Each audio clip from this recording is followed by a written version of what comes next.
নবীদের মধ্যে সবচাইতে জবরদস্ত পয়গম্বর ছিলেন মুসা আলাইহিস সালাম। বড় মেজাজওয়ালা নবী, রেগে যেতেন খুব বেশি।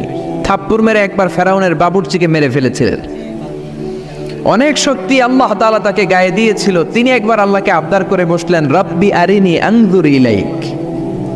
আল্লাহ, আপনি বলেছেন আপনারা দেখা যায় না, কিন্তু আমি দেখতে চাই। আমি কি করতে চাই? জোরে বলেন। আল্লাহ বললেন, লান তারানি, never you can see me, never you can see me. তুমি আমাকে দেখতে পাবে না, কারণ আমাকে দেখা যায় না। সাইয়েদনা মুসা বললেন, আমি দেখতে চাই। আল্লাহ বললেন, দেখা যায় না। মুসা বলে, দেখতে চাই। আল্লাহ বললেন, দেখা যায় না। মুসা আলাইহিস সালাম বললেন, কথা বলেন না কেন? আল্লাহ বললেন, মুসা বললেন, আল্লাহ বললেন। মুসা বলে দেখতে চাই, আল্লাহ বলে দেখা যায় না। কিন্তু সাইয়েদনা মুসা আলাইহিস সালাম ছেড়ে দেবার পাত্র নয়, হেরে যাবার পাত্র নয়, পিছু হটার পাত্র নয়। মনে যেটা উঠেছে আদায় করার পাত্র হলো মুসা, ঠিক কি না?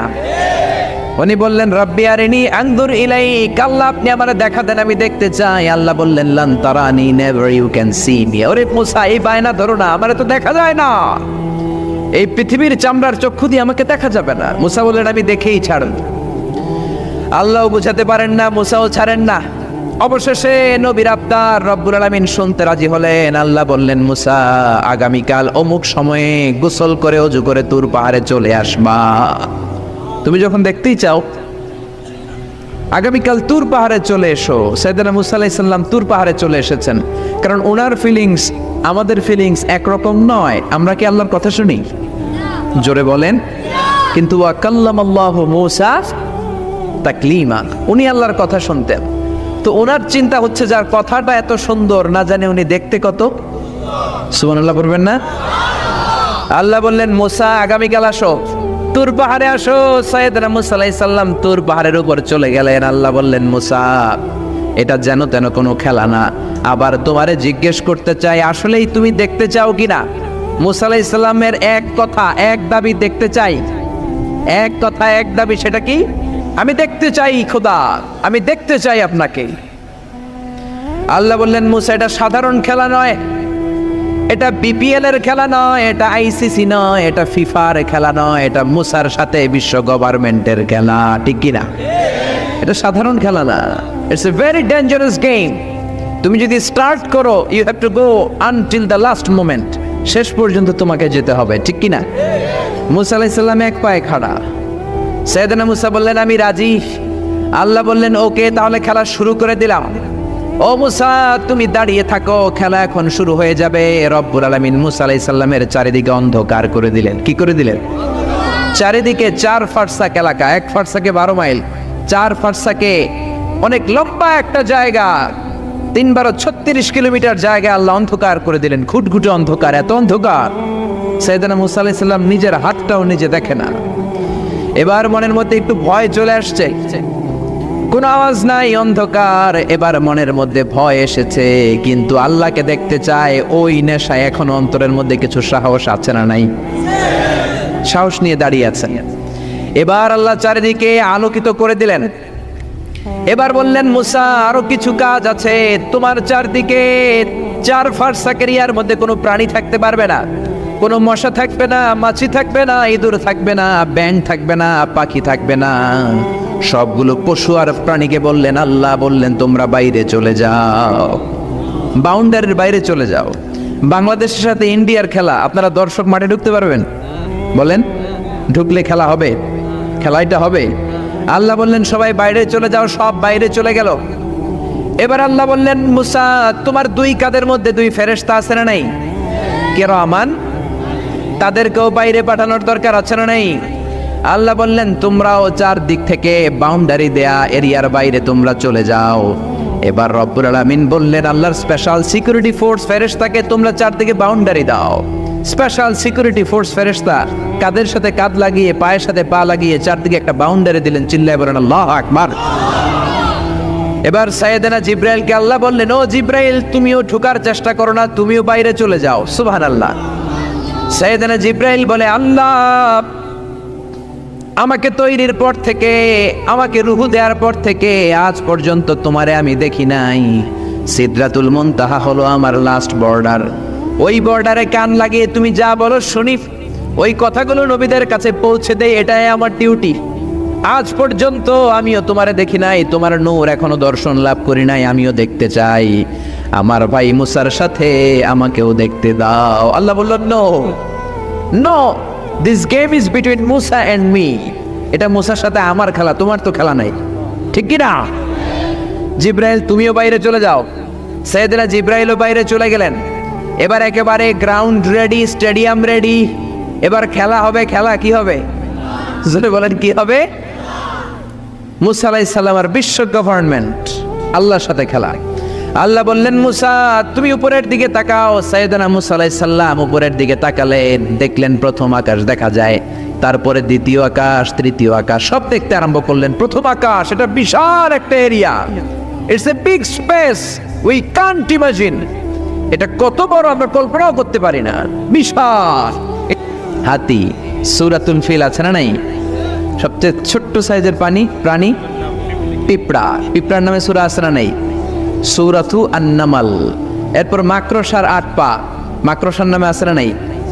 সূরাতু আল-আনকাবুত। মৌমাছি, মৌমাছির নামে আছে না নাই? সূরাতু আন-নাহাল। নারীদের নামে আছে না নাই? নারীদেরকে আমরা পছন্দ করি বেশি, ঠিক কিনা?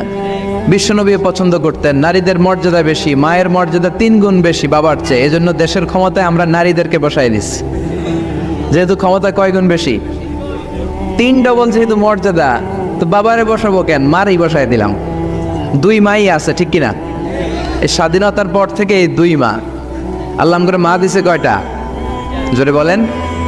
এই 2 মা যদি একটু আদর সোহাগ দিয়ে আমাদেরকে রাখতো, তাহলে বাংলাদেশটা সিঙ্গাপুর হয়ে যেত। চিল্লা এখন, ঠিক কিনা? সিঙ্গাপুরে আমি ছিলাম কিছুদিন, আমার প্রোগ্রাম ছিল। এবছর গিয়েছিলাম ব্যাংককে, থাইল্যান্ড। তো ওদের দেশের একটা নিয়ম আছে, সেটা হচ্ছে ম্যারিটোক্রেসি। দেশের সব নিয়োগগুলো মেরিটের ভিত্তিতে হবে, যোগ্যতার ভিত্তিতে। চাচা খালুর টেলিফোনে নয়। কিন্তু আমাদের দেশে মামা খালুর ফোনে চাকরি আছে না নাই? সিঙ্গাপুরে নাই। এই সিঙ্গাপুরটা গোটা বিশ্বে পরিচিত ছিল জেলেপাড়া হিসেবে। জেলেপাড়া মাছ ধরতো, কি ধরতো? যেই এলাকাটা মাছ ধরে খেত, এই এলাকাটা এখন গোটা বিশ্বের উন্নত ডেভেলপড কান্ট্রি, দ্য ফার্স্ট ওয়ার্ল্ডের একটা অন্যতম দেশ। চিল্লায় বলেন ঠিক কিনা? গোটা বিশ্বের মানুষগুলো ট্যুরিজমের জন্য সেখানে যায়। চমৎকার চমৎকার ট্যুরিস্ট অ্যাট্রাকশন তারা সেখানে করে রেখেছে। ওদের ছোট্ট একটা দেশ, একটা শহর নিয়ে একটা দেশ। আমাদের এতগুলো জেলা, 64টা জেলা, ওদের এতগুলো জেলা নাই, একটা মাত্র জেলা। ওই জেলার নামেই শহর, জেলাটার নাম সিঙ্গাপুর। মূলত এটা এসেছে ইন্ডিয়ান শব্দ সিংহপুর থেকে। আগে ওখানে সিংহ থাকতো, সিংহপুর থেকে সিঙ্গাপুর। যেহেতু জায়গা কম, সেহেতু তারা 3টা সিঙ্গাপুর বানিয়েছে, উপরে একটা, মাটির নিচে আরো 2টা। আপনি মাটির নিচে গেলে অবাক হয়ে যাবেন, মাটির নিচে আরো 2 সিঙ্গাপুর। সব ট্রেনগুলো, সব গাড়িগুলো মাটির নিচ দিয়ে চলে, উপরেও কিছু আছে। তো বাংলাদেশে এরকম হতে পারতো যদি আমরা ভালো ভালো নেতা পেতাম। জোরে বলেন ঠিক কিনা? আমরা স্বাধীনতা পেয়েছি, কিন্তু স্বাধীনতার মজা আমরা পাই নাই। 71-এ আমাদের উপর জুলুম করেছে পাক হানাদার বাহিনী, আর 71-এর পর আমাদের উপর জুলুম করছে আমাদের ভোট দেয়া নেতারাই। চিল্লায় বলেন ঠিক কিনা? এজন্য নেতা বানানোর সময় বুঝে শুনে বানানোর দরকার আছে না নাই? যারা কোরআন পছন্দ করে, ইসলাম পছন্দ করে, আমরা তাদের সাথে আসি না নাই? আপনি কোরআন নিয়ে যদি রিসার্চ করেন অবাক হয়ে যাবেন। মানুষের নামে আল্লাহ সূরা দিলেন, প্রাণীর নামে সূরা দিলেন, চাঁদের নামে সূরা দিলেন, সূর্যের নামে সূরা দিলেন। কি অবাক করা কাণ্ড! দেশগুলো হচ্ছে 30 ভাগ আর সাগর হচ্ছে 70 ভাগ। চিল্লায় বলেন আল্লাহু আকবার। তার মানে এই পৃথিবীর তুলনায় কত ছোট্ট একটা জায়গায় এই সূর্যপুরে আমরা বসে আছি। কত নগণ্য আমি, কত ক্ষুদ্র আমি, কত ছোট্ট আমি, ঠিক কিনা? এই পৃথিবীটা হচ্ছে আমাদের সৌরজগতের অনেকগুলো গ্রহের মধ্যে থেকে ছোট্ট সাইজের একটা গ্রহ। এই যে সূর্যের আলো আমরা প্রতিদিন পাই, যেটার আলো প্রায় 8 মিনিট 20 সেকেন্ড ব্যয় করে আমাদের দিকে আসে, সেকেন্ডে 1,86,000 মাইল বেগে। এই সূর্যটা এত বিশাল পৃথিবীর চাইতে 13 লক্ষ গুণ বড়। আরো আসতে বলেন সুবহানাল্লাহ। সূর্যই কি পৃথিবীর সবচাইতে বড় সাইজের তারা? নো, সূর্যের চেয়েও অনেক বড় তারা আছে।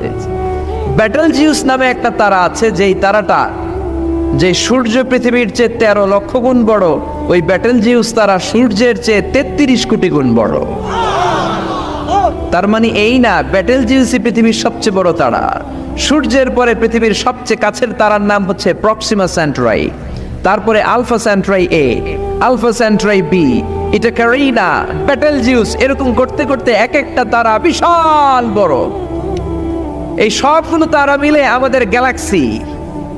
আমাদের গ্যালাক্সিতে অনেকগুলো তারা। আমাদের গ্যালাক্সির নাম হচ্ছে মিল্কি ওয়ে। এর মানে এই নয় মহাবিশ্বে মাত্র একটা গ্যালাক্সি। বিজ্ঞানীদের ধারণা প্রথম আকাশের নিচে প্রায় 400 বিলিয়ন গ্যালাক্সি রয়েছে। চিল্লায় পড়ে আল্লাহু আকবার। এরকম হাজারো গ্যালাক্সি নিয়ে আমাদের ইউনিভার্স, এরকম হাজারো ইউনিভার্স গোটা বিশ্বে আছে না নাই? এই সবগুলোকে প্রথম আসমানের নিচে রেখে আসমানটাকে সুশোভিত করেছে কে? সাইয়েদনা মুসা আলাইহিস সালাম প্রথম আসমানের দিকে তাকালেন, ওনার চোখের পাওয়ার বাড়িয়ে দিল কে? উনি এই গ্যালাক্সি দেখতে আরম্ভ করলেন, ব্ল্যাক হোল দেখতে আরম্ভ করলেন, ইউনিভার্স গুলো দেখতে আরম্ভ করলেন, ডিফারেন্ট ল অফ নেচার নিয়ে যত ইউনিভার্স আছে তিনি দেখলেন। তারপরে দ্বিতীয় আকাশ, একটার চাইতে আরেকটা বড়, একটার চেয়ে আরেকটা বড়। আমরা কিন্তু প্রথম আকাশ দেখি না। নাসার বিজ্ঞানীরা আজীবন গবেষণা করেও প্রথম আকাশের নাগালে যেতে পারবে না। তারা যেখানে যায় এটা হচ্ছে প্রথম আকাশের মহাশূন্য। এটা কি? প্রথম আকাশের মহাশূন্য, তারপরে প্রথম আকাশ, তারপরে দ্বিতীয় আকাশের মহাশূন্য, তারপরে দ্বিতীয় আকাশ, তারপরে তৃতীয় আকাশের মহাশূন্য, তারপর তৃতীয় আকাশ। একটার চাইতে আরেকটা বড়। কত বড়? বিশ্বনবী বললেন তোমার হাতের আংটিটা, কোনটা? আংটিটা যদি সাহারা মরুভূমিতে ফেলে দাও, তাহলে সাহারা মরুভূমির তুলনায় তোমার আংটি যত ছোট, আল্লাহর দ্বিতীয় আকাশের তুলনায় আল্লাহর প্রথম আকাশটা ঠিক তত ছোট। এভাবে তৃতীয় আকাশ আরো বড়, চতুর্থ আকাশ আরো বড়। সাইয়েদনা মুসা আলাইহিস সালাম দেখলেন 7 আকাশ দেখলেন। তারপরে তিনি দেখলেন সিদরাতুল মুনতাহা দেখা যায়, সেখান থেকে দেখলেন 4টা ঝর্ণা, 4টা নদী, 2টা জান্নাতে ঢুকেছে, 2টা নদী সিদরাতুল মুনতাহা থেকে দুনিয়ায় এসেছে। একটা নদীর নাম হলো মিশরের নীল নদী, আরেকটা হলো ইরাকের দজলা নদী। সুবহানাল্লাহ। তারপরে নজর করে তাকালেন, সেখানে দেখলেন তিনি কোরআনের বাড়ি দেখা যায়। বাল হুয়া কুরআনুম মাজিদুন ফি লাওহিম মাহফুজ। নাম শুনেছেন? লাওহে মাহফুজ কার বাড়ি? কোরআনের বাড়ি। লাওহে মাহফুজ কার বাড়ি? নজর করে দেখে কোরআনের বাড়ি দেখা যায়। সাইয়েদনা মুসা আলাইহিস সালামের চোখের পাওয়ারকে বাড়িয়ে দিয়েছে কে? ওনার চোখের মেকানিজম, মেগাপিক্সেলকে প্রখর করে দিয়েছে কে? তারপরে নজর করে দেখলেন বাইতুল মামুর দেখা যায়, যেই বাইতুল মামুর হলো ফেরেশতাদের কিবলা। আমরা হাজে গেলে, উমরায় গেলে আল্লাহর ঘরকে সেন্টারে রেখে চারদিকে তাওয়াফ করি, লাব্বাইক আল্লাহুম্মা লাব্বাইক বলে আল্লাহরে ডাকি। ফেরেশতারা এই কাবার চারদিকে তাওয়াফ করে না, তাদের জন্য আরেকটা ঘর, আল্লাহর বানানো আরেকটা ঘর 7 আকাশের উপর আছে না নেই? সেটার নাম হচ্ছে আল বাইতুল মামুর। সব ফেরেশতারা সেখানে তাওয়াফ করে, একবার করে ঢুকে 70,000 জন। একবার যারা ঢুকার চান্স পায় কিয়ামত পর্যন্ত দ্বিতীয়বার চান্স তার কপালে জুটবে না। সুবহানাল্লাহ। তারপরে তিনি নজর করে দেখলেন আরশ দেখা যায়, কুরসি দেখা যায়। তারপরে নজর করে সাইয়েদনা মুসা আলাইহিস সালাম দেখলেন আল্লাহর 70,000 নূরের পর্দা দেখা যায়। 70,000 নূরের পর্দা দেখা যায়। সেখান থেকে আল্লাহ গায়বী আওয়াজ দিয়ে বললেন, মুসা লাস্ট ডেস্টিনেশনে চলে এসেছো, একেবারে ফাইনাল গেট। এই গেটের পরে আর ফিরে যাওয়ার কোনো জায়গা নাই।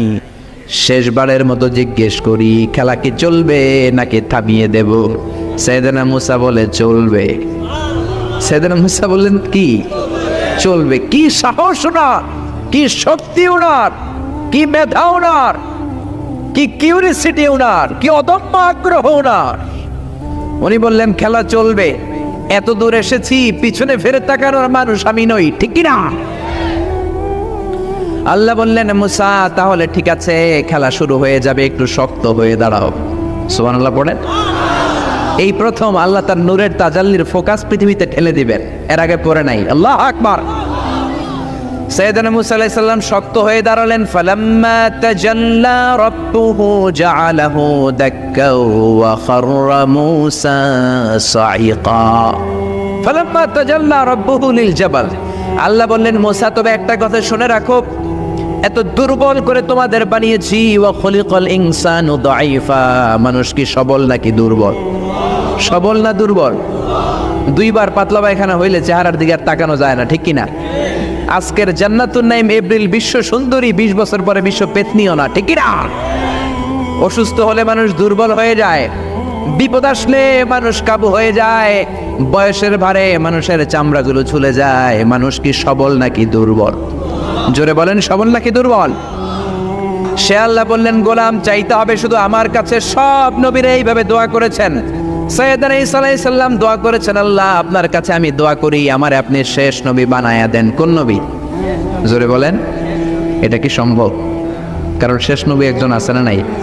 কি নাম? সবাই বলেন কি নাম? মুহাম্মদ সাল্লাল্লাহু। আল্লাহ বললেন, না না, উল্টা পাল্টা আবদার করো না, ওই নবুয়তি দিয়ে দেয়া হয়েছে। ঈসা বললেন, ওকে। আমি পড়েছি ইনজিলের মধ্যে ওই নবীর উম্মতদের এত মর্যাদা, বনি ইসরায়েলের অনেক নবীর চাইতে নাকি উম্মতে মুহাম্মাদের মর্যাদা অনেক বেশি হবে। আল্লাহ শেষ নবী আমাকে বানালেন না, ওকে, কিন্তু আমার উম্মতকে ওই উম্মত বানান। আল্লাহ বলেন, নো, ওইটাও দেয়া হয়ে গেছে। পাবে কে? বিশ্বনবী পাবে। বিশ্বনবীর উম্মত আমরা হলাম উম্মতে মুহাম্মাদি। আমাদের মধ্য থেকে যারা আলেম হবে, হক্কানি আবেদ হবে, আল্লাহর ওলি হবে, বনি ইসরায়েলের অনেক নবীদের চাইতেও তাদের মর্যাদা বেশি হয়ে যাবে। সুবহানাল্লাহ। এবার উনি চোখের পানি ছেড়ে দিলেন। আল্লাহ দোয়া করলাম আমার শেষ নবী বানান, বানালেন না।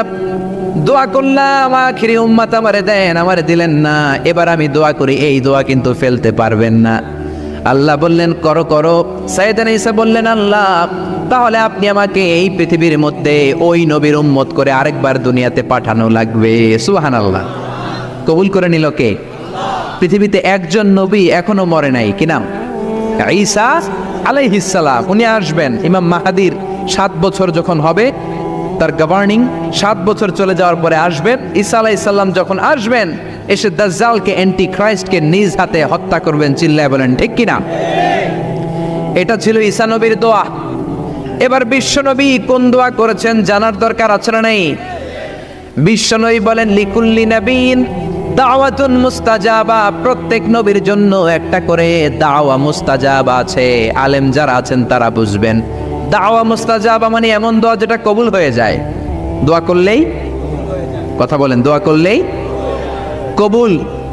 এরকম দোয়া রব্বুল আলামিন সব নবীকে একটা একটা করে দিয়েছেন। ওই দোয়াটা করলেই সেকেন্ডের মধ্যেই কবুল করে দেয় কে? সব নবী ওই দোয়া দুনিয়াতেই করে ফেলেছে। বিশ্বনবী বললেন, লিকুল্লি নবীন দাওয়া মুস্তাজাবা।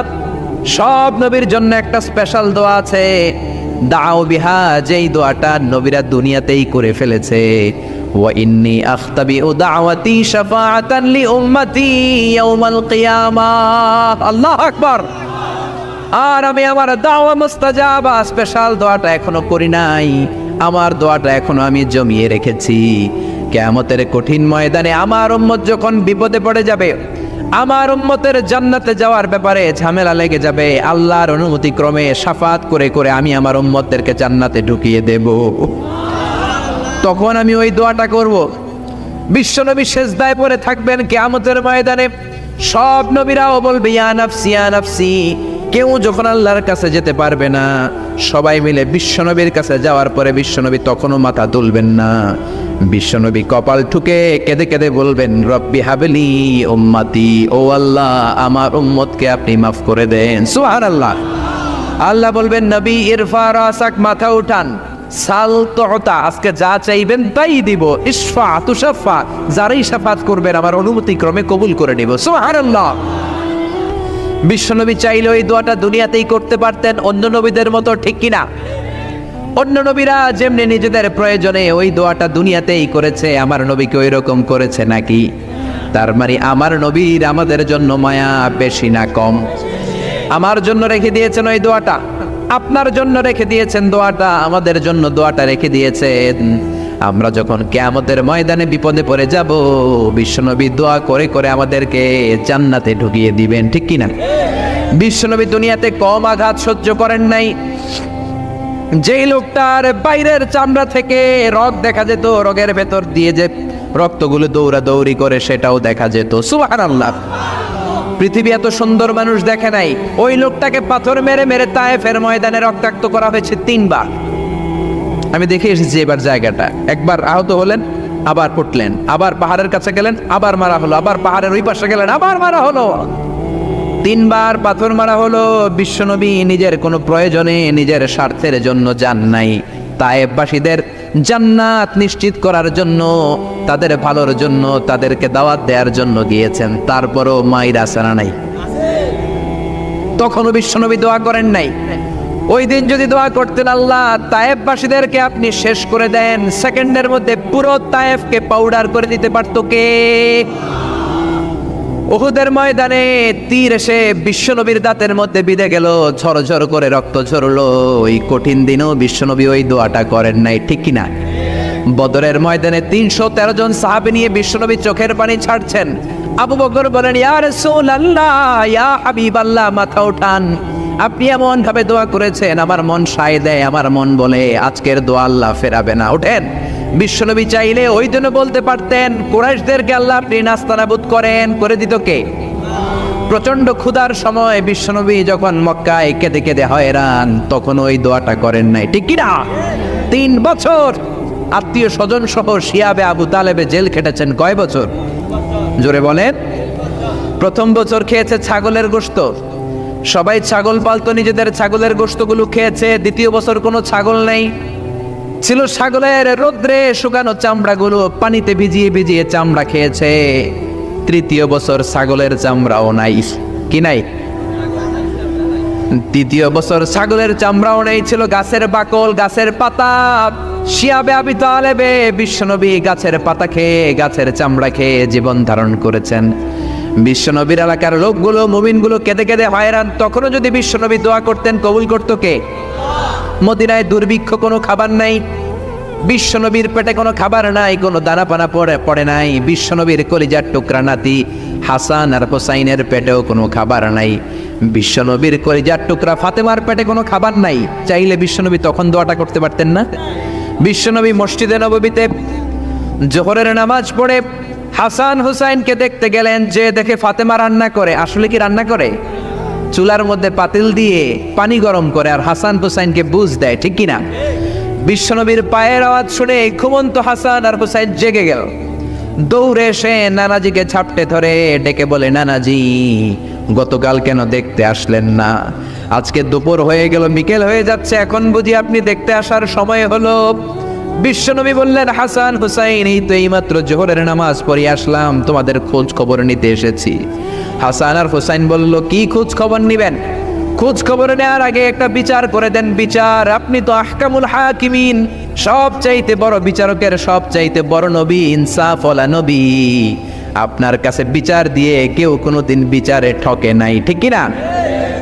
আপনি একটা বিচার করেন। বিশ্বনবী বললেন, কিসের বিচার? হাসান বলে, নানাজি, আপনার মেয়ের নামের বিচার, ফাতেমার নামের বিচার।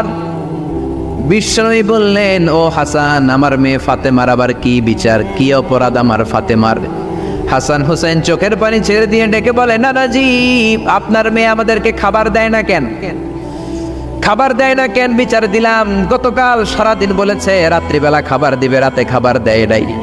আমাদেরকে বলেছে তোমরা ঘুমিয়ে যাও, আমি রান্না করি, সকালে দিব। ঘুমিয়ে গেলাম, সকালবেলায় খাবার চাইলাম, আপনার মেয়ে ফাতেমা তখন আমাদেরকে খাবার দেয় না। দাদা, আমরা ছোট্ট 2টা মানুষ ক্ষুধার জ্বালায় বেহুশ হয়ে যাই, আর সহ্য করতে পারি না, আপনার মেয়ে খাবার দেয় না। দুপুর হয়ে গেল, 2 জনে কান্নাকাটি করে, আপনার মেয়ে এখন পর্যন্ত আমাদেরকে খাবার দেয় নাই। আমরা 2 জন তো আর সহ্য করতে পারি না, কেন আপনার মেয়ে আমাদের সাথে এমন করে? আপনার কাছে বিচার দিলাম, আপনি বিচার করেন। বিশ্বনবী আর কি বিচার করবেন? ধা ধা করে বিশ্বনবী চোখের পানিগুলো ছাড়েন। হুসাইনকে জড়িয়ে ধরলেন, হাসান রে জড়িয়ে ধরলেন, ডেকে বললেন, হাসান রে, কাছে আয়। বিশ্বনবী শাম দেশের জুব্বা পরতেন, শাম দেশের জুব্বাটা উপরের দিকে উঠালেন, হাসান রে দেখালেন, এই তো দেখ, তোর নানার পেটের মধ্যে 3টা পাথর বাঁধা। একদিন না খেয়ে থাকার কারণে তোদের পেটে এত জ্বালা, এত কষ্ট। আমি বিশ্বনবীর পেটে গত 3 দিন যাবত কোনো দানা পানি পড়ে নাই। আমি বিশ্বনবী তো না খেয়ে আছি রে হাসান, আমি তো 3 দিন না খেয়ে আছি, আমার পেটেও তো কিছু নাই। নানাও কাঁদলেন, নাতিও কাঁদলেন, পুরো পৃথিবীও কাঁদলো, ঠিক কিনা? ওই কঠিন ক্ষুধার দিন, ওই কঠিন দুর্ভিক্ষের দিন বিশ্ব নবী যদি তার স্পেশাল দোয়াটা করতেন, জান্নাত থেকে জিব্রাইলকে দিয়ে খাবারের বস্তা পাঠিয়ে দিত কে? ওই দিনও বিশ্ব নবী দোয়াটা করে নাই। আমার জন্য, আপনার জন্য, আমাদের জন্য দোয়াটা এখনো আসরা নাই। হাজার ব্যথা বেদনার পরে ফিরে আসনি তুমি আপন ঘরে, দিনের আলো তুমি ছড়িয়ে দিতে চলে গেলে মদিনায় মক্কা ছেড়ে। হে রাসূল তোমাকে ভুলি আমি কেমন করে, হে রাসূল তোমাকে ভুলি আমি কেমন করে। খেয়ে না খেয়ে দিন প্রচারের কাজে নিজেকে দিয়েছ বিলিয়ে, তাই ফের কাফিরেরা চিনল না সে আলো। দুষ্ট ছেলেদের পিছু দিল লেলিয়ে, পাথরের আঘাতে ক্ষত বিক্ষত হয়ে সারা শরীর থেকে রক্ত ঝরে। হে রাসূল তোমাকে ভুলি আমি কেমন করে, হে রাসূল তোমাকে ভুলি আমি কেমন করে। পড়েন আল্লাহু আকবার। কি দিল দরিয়া নবী ছিল, নিজের বিপদের কথা ভুলে গিয়ে, নাতির বিপদের কথা ভুলে গিয়ে, ফ্যামিলির কথা ভুলে গিয়ে উম্মতের জন্য কেঁদেছে, ঠিক কিনা? গোটা বিশ্বের জন্য শিক্ষা এনেছে, সভ্যতা এনেছে, আমাদেরকে ভদ্রতা শিখিয়েছে। আর ওই নবীরে গালি দেয় এরকম কিছু ব্লগার বাংলার জমিনে আছে না নাই? তারা মানুষ নাকি শয়তান? এগুলো পিতৃ পরিচয়হীন জারদ সন্তান, জোরে বলেন ঠিক কিনা? দুই জায়গায় কেউ যদি আমাদেরকে ইনসাল্ট করে আমরা সহ্য করতে পারি না। এক হচ্ছে কোরআন, কোরআনকে নিয়ে গালি দিলে আমাদের কলিজায় আগুন আসে না নাই? বিশ্বনবীরে গালি দিলে কলিজায় আগুন ধরে যায়, যদি না ধরে যায় তুমি মুমিন নও, তুমি মুনাফিক। চিল্লা এখন ঠিক কিনা? বিশ্বনবীরে গালি দিলে কলিজায় আগুন লাগে, কলিজায় আগুন লাগে মুসলমান। কার কার লাগে তো হাত উঁচু করে আল্লাহর দেখা। লিল্লাহে তাকবীর, লিল্লাহে তাকবীর, লিল্লাহে তাকবীর। আল্লাহ আমাদের হাতগুলোকে কবুল করে নেক, আমরা পড়ি আমিন। আর জোরে পড়েন আমিন। এজন্য বিশ্বনবীর সুন্নাহ আমাদের আসল সম্বল। বিশ্বনবী যে শিক্ষা আমাদের কাছে রেখে গিয়েছেন সেটাই সম্বল, ঠিক কিনা? বিশ্বনবীর আগের গুনাহ মাফ, পরের গুনাহ মাফ, তারপরেও তিনি আল্লাহর কাছে যখন দোয়া করতেন ছোট্ট বাচ্চার মতো হাউ মাউ করে কেঁদে দোয়া করতেন। আমরা করি? আমাদের কান্না আসেই না। এত পাষাণ আমাদের হৃদয়, এত আধুনিকতার মধ্য দিয়ে আমরা সময় কাটাচ্ছি। সোশ্যাল মিডিয়ার ভেতরে আমাদের এত সময় দেয়া হয়। এই সোশ্যাল মিডিয়া আমাদেরকে ঘুমাতে দেয় না, আমাদেরকে স্বাভাবিকভাবে চলতে দেয় না, আমাদের অন্তরটাকে নরম হতে দেয় না, ঠিক কি না? আমাদের কান্না আসে না, আমাদের হৃদয় পাষাণ হয়ে গেছে, আমাদের হৃদয় নরম হয় না। অন্যের দুঃখে আমরা দুঃখ পাই না, অন্যের দুঃখে যারা দুঃখ পায় না তারা মানুষ হতে পারে না, ঠিক কি না? ছাগলের পেট থেকে বেরোলে ওইটারে আমরা বলি ছাগল, গরুর পেট থেকে বেরোলে আমরা ডাকি গরু, মুরগির পেট থেকে বেরোলেই সেটা মুরগি হয়ে যায়। কিন্তু মানুষের পেট থেকে বেরোলে সেটা মানুষ হয় না, ওইটারে মানুষ বানাতে হয়, ঠিক কি না? এই দুনিয়া এখন তো আর সেই দুনিয়া নাই, মানুষ নামের মানুষ আছে দুনিয়া বোঝাই। সেই মানুষের ভিড়ে আমার আসল মানুষ নাই, ঠিক কিনা? আসল মানুষের বড় অভাব। অন্যের দুঃখে কাঁদবে, অন্যের জ্বালা নিজের অন্তরেও জ্বালার সৃষ্টি করবে, সেই মানুষ আর নাই, ঠিক কিনা? বিশ্বনবীর আগের গুনাহ নাই, পরের গুনাহ নাই, তারপরেও মুনাজাতে হাউমাউ করে কাঁদতেন। তিনি দোয়ায় বলতেন, আল্লাহ ইন্নী আব্দু কবনু আব্দি কবনু আমাতিক নাসিয়াতি বিয়াদিক। ও আল্লাহ, আমি আপনার গোলাম, গোলামের ঘরের গোলাম, বান্দির ঘরের গোলাম। আল্লাহ আমি আপনার গোলাম, গোলামের ঘরের গোলাম, মানে আমার বাপ আব্দুল্লাহ আপনার গোলাম, আমরা গোলাম বংশের। সুবহানাল্লাহ। গোটা বিশ্বের শ্রেষ্ঠ মানুষটা নিজের গোলাম বলতে দ্বিধাবোধ করতো না, বলতো আমি আপনার গোলাম, গোলামের ঘরের গোলাম, বান্দির ঘরের গোলাম, নাসিয়াতি বিয়াদিক। আমার মাথার চুলের ঝুঁটি আপনার হাতের মুঠোয়, আমার চুলের ঝুঁটি আপনার হাতের মুঠোয়, গোলামের মতো যেখানেই টানবেন আমি ওখানেই যাব। আল্লাহু আকবার। এই ছিল বিশ্বনবীর বিনয়। নিজেকে গোলাম বলতে স্বাচ্ছন্দ্য বোধ করতেন, কোনোদিন জীবনে অহংকার করেন নাই। কোনোদিন বিশ্বনবী কারো সাথে মুসাফা করতে যে নিজে আগে হাত টানেন নাই, যতক্ষণ না ওই লোকটা তার হাত টেনে নিয়েছে। সুবহানাহু। আর বিশ্বনবীর হাত ছিল আলিয়ানু মিনাদ দিবাজ। বিশ্বনবীর হাত ছিল রেশমের কাপড়ের চেয়েও নরম। সিল্ক চিনেন? সিল্কের কাপড়ের চেয়ে বিশ্বনবীর হাত ছিল নরম। এই নরম হাত মুসাফার মধ্যে যে একবার পাইতো কেউ ছাড়তে চাইতো না, ধরেই রাখতো। আর বিশ্বনবী নরম হৃদয়ের নবী, কেউ যদি না ছাড়ে বিশ্বনবীও ছাড়তেন না। সুবহানাল্লাহ। ওই নবী মোনাজাতে কাঁদতেন। এজন্য ভাইরা এই কথা বললেন না আল্লাহ আমার দোয়া শোনে না, আপনি দোয়ার মতো দোয়া করেন নাই, এজন্য শোনে নাই, ঠিক কি না? দোয়া কবুল হওয়ার রহস্য হচ্ছে চোখের পানি। বিশ্বনবী বললেন দুইটা চোখের পানি আল্লাহর কাছে সব চাইতে সেরা। এক হলো জিহাদের ময়দানে রক্তের ফোঁটা, দ্বিতীয় হলো আল্লাহর ভয়ে মোনাজাতের মধ্যে চোখ থেকে বেয়ে বেয়ে পড়া পানির ফোঁটা। আবার বিশ্বনবী বললেন অনুশোচনার চোখের পানি চোখ দিয়ে নাকের ডগা বেয়ে বেয়ে জমিনে পড়ার আগে ওই দোয়াটা কবুল করে নেয় কে?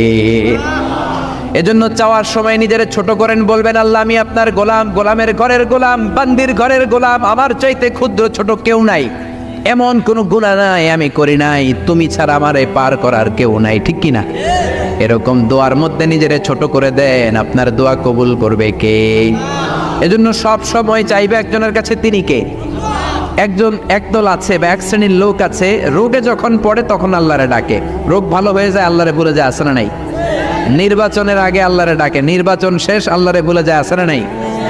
সমস্যায় পড়েছে আল্লাহরে ডাকে, সমস্যা নাই আল্লাহরে ভুলে যায়, আছে না নাই? এমন করা যাবে না, সব সময় ডাকবেন। তবে রব্বুল আলামিন বলেন স্পেশাল কিছু সময় আছে, ওই সময়ে দোয়া করলে দোয়া কবুল করে নেয় কে? তাহাজ্জুদের সময়। এই স্পেশাল দু একটা সময়ের কথা বলে আমরা দোয়া করব। দোয়া না নিয়ে আজকে কে কে চলে যাবেন হাত তুলে দেখান তো। থাকবেন সবাই? দোয়া করে যাবেন? অল্প 2-1 মিনিট কথা বলে আমি এখন দোয়ার দিকে যাব। ওয়াদা করেছেন বসে থাকবেন। ওয়াদার খেলাফ করা কি মুমিনের আলামত না মুনাফিকের? আমরা একসাথে দোয়া করে আজকে এখান থেকে বিদায় নিব। পড়েন ইনশাআল্লাহ। তাহাজ্জুদের সময় দোয়া করবেন।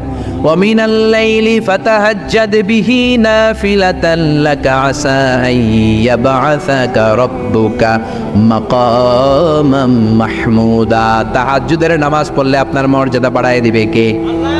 এখন হুজুর আমরা তো ফজরই পড়ি না, তাহাজ্জুদ কখন পড়বো?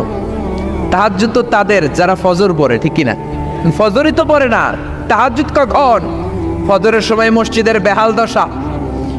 ফজরের সময় যত মসজিদে নামাজ পড়লাম খালি মুরব্বী চাচাদেরকে পাওয়া যায়, ইয়াং ছেলেরা নাই। ফজরের নামাজ মুরব্বীদের জন্য নয়, ফজরের নামাজ তোমাদের মতো ইয়াংস্টার যারা আছো তাদের জন্য, ঠিক কি না? ওয়াদা করো সূর্যপুরের মসজিদগুলোতে যুবকরা যে ফজরের নামাজে মসজিদ ভরে দিবা, রাজি আছো? রাজি আছো যুবকেরা? এই যৌবন বয়সের ইবাদত আল্লাহর কাছে সবচাইতে প্রিয়। খেয়াল করে বোঝার চেষ্টা করো। যুবক বয়সে যদি গভর্নমেন্ট সার্ভিস করো, বার্ধক্যে উপনীত হলে পেনশন আছে না নাই? অনুরূপভাবে যুবক বয়সে যদি ইবাদত করো, বার্ধক্য অবস্থায় ইবাদত করতে না পারলেও পেনশনের হিসাবে তোমার আমলনামায় সওয়াব দিয়ে দিবে কে? এজন্য যুবক বয়সের ইবাদত আল্লাহর কাছে প্রিয়। মসজিদ তখন ধরে যখন আর কাজ করার সুযোগ নাই। মসজিদে তখন যায় যখন কেউ চাকরিতে নেয় না। মসজিদে তখন যায় যখন ঘরের কেউ তার সাথে কথা বলতে চায় না, মানে বয়স হয়ে গেছে 70। তখন দাড়ি রাখে যখন শেভ করতে গেলে হয় গাল কাটবে নয় ব্লেড ভাঙবে, ঠিক না?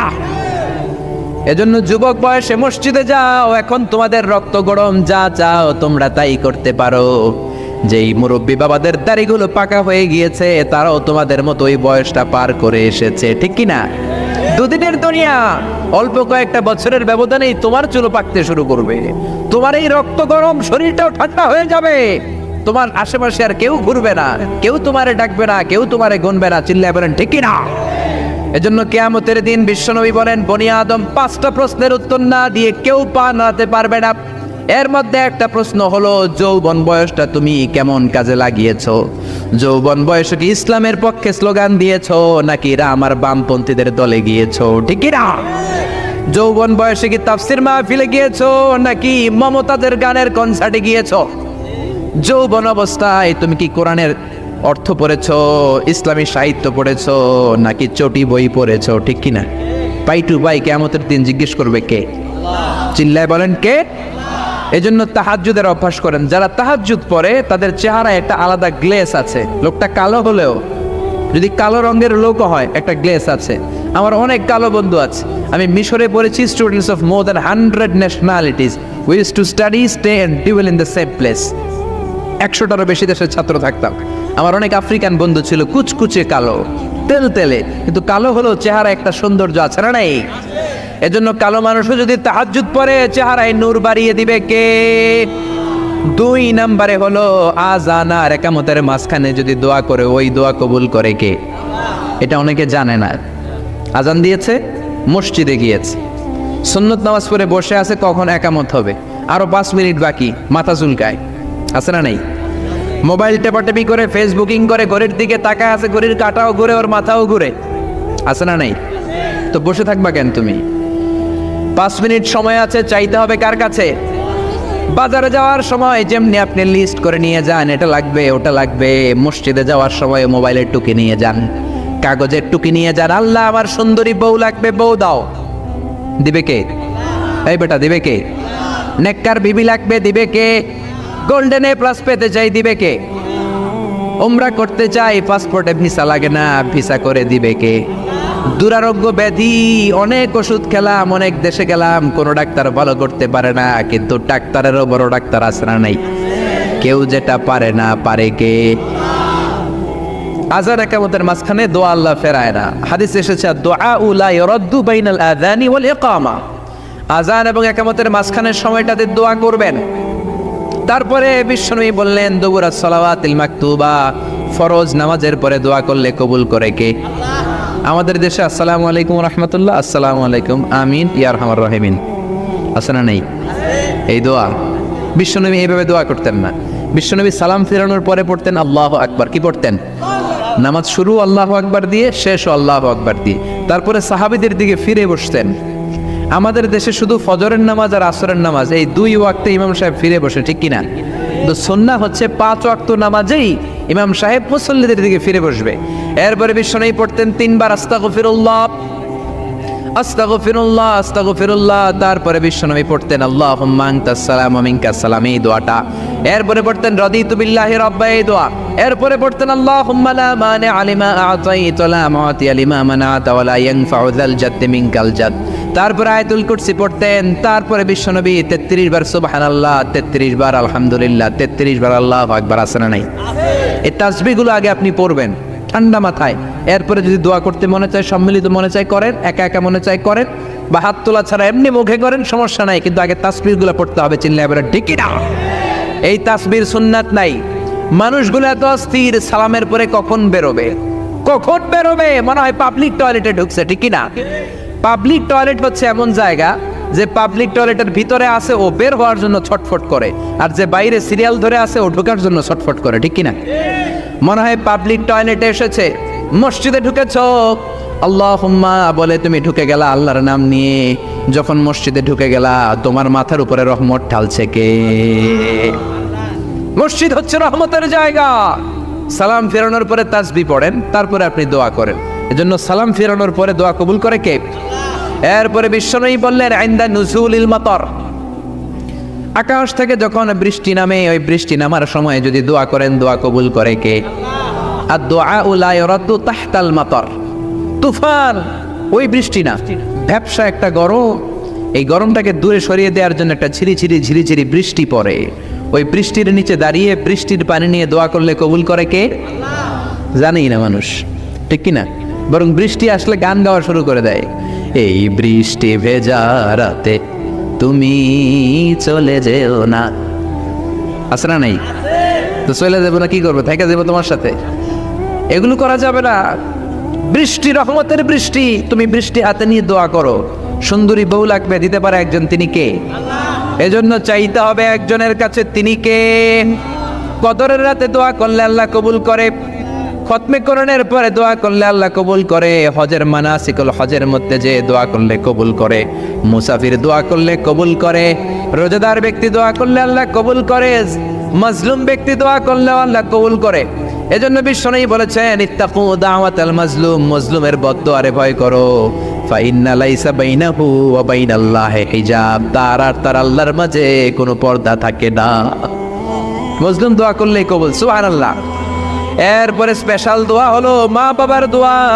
এই দোয়া কোনোদিন ফিরে না, সুবহানাল্লাহ পড়েন। রাজি আছেন মা বাবার কাছে দোয়া চাইতে? রাজি আছেন তো? কোন ঘর আছে যে ঝগড়া হয় না? এরকম কোনো ঘর পৃথিবীতে নাই। ঝগড়া হবে, মা বাবার সাথে মিস আন্ডারস্ট্যান্ডিং হবে, হয়ে যেতে পারে দু চার কথা, কিন্তু ক্ষমা চাইতে হবে, ঠিক কিনা? এজন্য আল্লাহর কাছে চাইতে রাজি আছেন তো? সব সময় আমরা একজনের কাছে চাই। আবার এই চাঁদকে বিশ্বনবী দুই ভাগ করেছিলেন, সেটাও কোরআনে আছে না নাই? ইকতারাবাতিস সাআতু ওয়ানশাক্কাল কামার ওয়া ইয়ারাউ আয়াতান ইউরিদু ইয়াকুলু সিহরুম মুস্তামির। বিশ্বনবী আঙ্গুলের ইশারায় চাঁদকে দু ভাগ করেছিলেন। মক্কার কুরাইশরা এসে বলল, আব্দুল্লাহর বেটা মুহাম্মদ, তুমি যদি আকাশের পূর্ণিমার জ্বলজ্বলে চাঁদকে দুই ভাগ করে দেখাতে পারো, তাহলে বিশ্বাস করবো যে তুমি নবী। আর যদি দেখাতে না পারো, তাহলে তুমি নবী নও। বিশ্বনবী গ্রিন সিগন্যালের জন্য উপরে তাকালেন, কারণ বিশ্বনবী মন গড়া কিছু বলতেন না। উপর থেকে সিগন্যাল আসলে তারপরেই বলতেন, চিল্লায় বলেন ঠিক কিনা? বিশ্বনবী গ্রিন সিগন্যাল পেলেন। বিশ্বনবী বললেন, অবশ্যই আমি দেখাতে পারবো। শাহাদাত আঙ্গুলি বলি আমরা এটাকে, কিন্তু আরবিতে এটাকে বলা হয় আস-সাব্বাবা। এই সাব্বাবা তুলে উনি বিসমিল্লাহ আল্লাহু আকবার এরকম করলেন, পূর্ণিমার চাঁদটাকে ফেটে দুই ভাগ করে দিল কে? একটা চলে গেল জাবালে আবু কুবাইস, সাফা পাহাড়ের উপরে যে অংশটা। জাবালে আবু কুবাইস আউয়ালু জাবাল ফিল আলাম, পৃথিবীর প্রথম পাহাড়।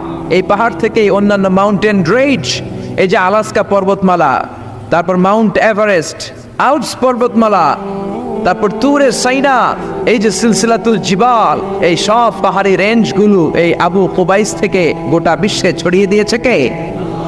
চাঁদের এক খণ্ড চলে গেল আবু কুবাইসে, আরেক খণ্ড চলে গেল জাবাল কায়কানের ভেতরে।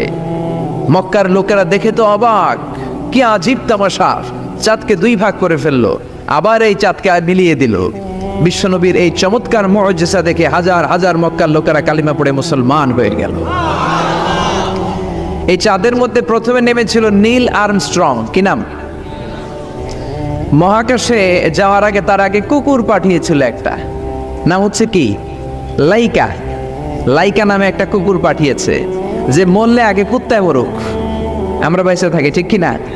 নাসার বিজ্ঞানীরা আগে কুকুর পাঠিয়েছে, পাঠানোর পরে দেখেন না সে বেঁচে থাকে না, কারণ আপনি মাধ্যাকর্ষণ শক্তির বাইরে গেলে ওখানে কোনো বাতাস নাই, ওখানে কোনো আওয়াজ নাই, ওখানে কোনো অক্সিজেন নাই, বাঁচার পরিবেশও নাই, চিল্লায় বলেন ঠিক কিনা? তারপর গেল ভ্যালেন্টিনা তেরেস্কোভা, প্রথম নভোচারী। এদের সাহসের এই ধারাবাহিকতায় 1969-এ অ্যাপোলো 11 নামে একটা স্পেস শাটল দিয়ে নাসার সেই স্টেশন থেকে নীল আর্মস্ট্রং, এডউইন অলড্রিন আর মাইকেল কলিন্স তিন বন্ধু মিলে একটা স্পেস শাটল দিয়ে চলে গেল চাঁদে। চাঁদে তারা নামলো, দীর্ঘ সফর, প্রচন্ড ক্ষুধা, খাওয়ার কিছু নাই, পকেটে ছিল চকলেট, চকলেট তারা খেলো। ইউনাইটেড স্টেটস অফ আমেরিকার পতাকা তারা সেখানে গেড়ে দিল। নীল আর্মস্ট্রং খেয়াল করে দেখে চাঁদের এই মাথা থেকে ওই মাথার মাঝখানটাতে ফাটা। ফাটিয়েছে কে? চিল্লায় বলেন কে? সে পরবর্তীতে পৃথিবীতে এসে বিশ্বনবীর বায়োগ্রাফি পড়ে জানতে পেরেছে এটা বিশ্বনবী আঙ্গুলের ইশারায় ফাটিয়েছিলেন। পড়েন আল্লাহু আকবার। আবার চাঁদের মধ্যে সে একটা মিউজিক শুনতে পেল। কি শুনতে পেল? চমৎকার একটা মিউজিক, কিন্তু পৃথিবীতে এসে কোথাও এই মিউজিক সে পায় না, কোথাও এই মিউজিকের ক্যাসেট অ্যালবাম খুঁজে পায় না। পরে আমেরিকার একটা প্রেয়ার হলের পাশ দিয়ে সে হেঁটে যাচ্ছে, হঠাৎ দেখে ওই মসজিদের ভেতর থেকে ওই মিউজিকটা বাজে যেটা সে চাঁদে শুনেছে। মসজিদে ঢুকে দেখে একজন লোক কানের মধ্যে দুই হাত দিয়ে এই মিউজিকটা বাজায়। আসলে এটা কি মিউজিক না আজান? চিল্লায় বলেন মিউজিক না আজান? সে ভিতরে ঢুকে মুয়াজ্জিনরে বলে, তুমি এত বড় সিঙ্গার, এত বড় মিউজিশিয়ান, তোমার গান, তোমার মিউজিক চাঁদেও বাজে, কি এটা? সে বলল, এটা গান নয়, এটা মিউজিক নয়, এটা হচ্ছে আজান। চিল্লায় বলেন ঠিক কিনা? সে আজানের ধ্বনি আজও আছে না নাই? কিন্তু এক দলের আজানের ধ্বনি ভালো লাগে না, এরকমও আছে না নাই? কোরআন ভাল লাগে না, আছে না নাই? ইসলাম ভাল লাগে না, আছে না নাই? বিশ্বনবীকে গালি দেয়, এরকম আছে না নাই? বিশ্বনবী গোটা বিশ্বকে শিখিয়েছে সভ্যতা, সংস্কৃতি, সিভিলাইজেশন। এই মহান মানুষটিকে যারা গালি দেয় এরা মানুষ নয়, এরা পশু, এরা পিতৃ পরিচয়হীন জারদ সন্তান। চিল্লায় বলে ঠিক কিনা? আপনি ব্রিটিশ মিউজিয়ামে যদি ঢুকেন দেখবেন সাদা পাথরের ফলকে লেখা as a father, as a teacher, as a law giver, as a law maker, as a reformer of the society, Muhammad is the superman of the world. চিল্লায় বলেন আল্লাহু আকবার। স্বামী হিসেবে, পিতা হিসেবে, নেতা হিসেবে, সমাজ সংস্কারক হিসেবে মুহাম্মদ হচ্ছে এই পৃথিবীর একজন সুপারম্যান। এজন্য বিশ্বনবীকে যারা গালি দেয় এরা মানুষের কাতারে পড়তে পারে না। চিল্লায় বলেন ঠিক কিনা? আল্লাহ এদেরকে হেদায়েত দান করুক, আমরা পড়ি আমিন। আর জোরে পড়েন আমিন। আমি সূরাতুল বাকারার 186 নম্বর আয়াত তেলাওয়াত করেছি। আল্লাহ সেখানে বলছেন ওয়া ইযা সাআলাকা ইবাদি আন্নী ফাইন্নী করিব। ও নবী, আমার বান্দারা যখন আমার ব্যাপারে জিজ্ঞেস করে যে আমি কোথায়, আপনি বলে দেন ফাইন্নী করিব, নিশ্চয়ই আমি কাছে। আল্লাহ কি কাছে না দূরে? আল্লাহ যদি তৌফিক এনায়েত করেন শেষ পর্যন্ত এই আয়াতের আলোকে আপনাদের সাথে কি করে আল্লাহকে ডাকতে হয়, কেমন করে প্রার্থনা করতে হয়, কেমন করে মুনাজাত করতে হয়, সে বিষয়ে কিছু কথা শেয়ার করব ইনশাআল্লাহ। সবাই পড়েন ইনশাআল্লাহ। ওয়া ইযা সাআলাকা ইবাদি, যখন বান্দারা জিজ্ঞেস করে আপনাকে আমার ব্যাপারে, আন্নি ফাইন্নী করিব, আপনি বলে দেন নিশ্চয়ই আমি কাছে। বোঝা গেল আল্লাহ আমাদের কাছে। চিৎকার করে বলেন আল্লাহ কাছে না দূরে? কাছে না দূরে? ওয়া নাহনু আকরাবু ইলাইহি মিন হাবলিল ওয়ারিদ।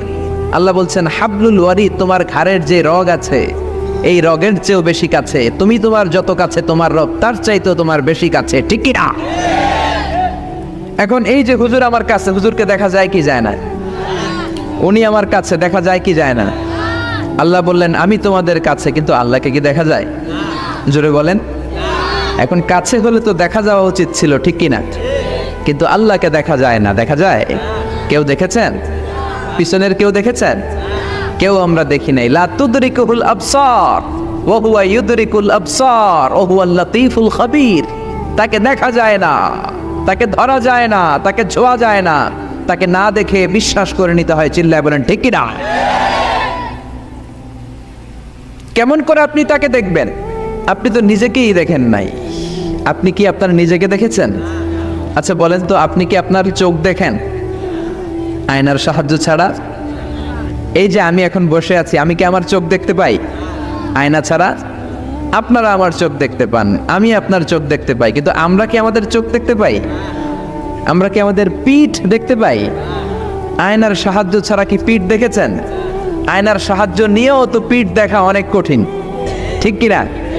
তো আপনি নিজেকেই দেখেন নাই ঠিক মতো, আর নিজের স্রষ্টাকে দুনিয়াতে বসেই দেখতে চান, এটা অসম্ভব। পৃথিবীতে বসে আল্লাহকে দেখা যায় না। আল্লাহকে দেখতে হলে জান্নাতে যাওয়ার দরকার আছে না নাই? এজন্য রব্বুল আলামিন বলেন গোলাম আমারে দেখা যায় না, আমারে না দেখে বিশ্বাস করতে হয়, কিন্তু দেখা না গেলেও আমি কাছে না দূরে। কাছে না দূরে?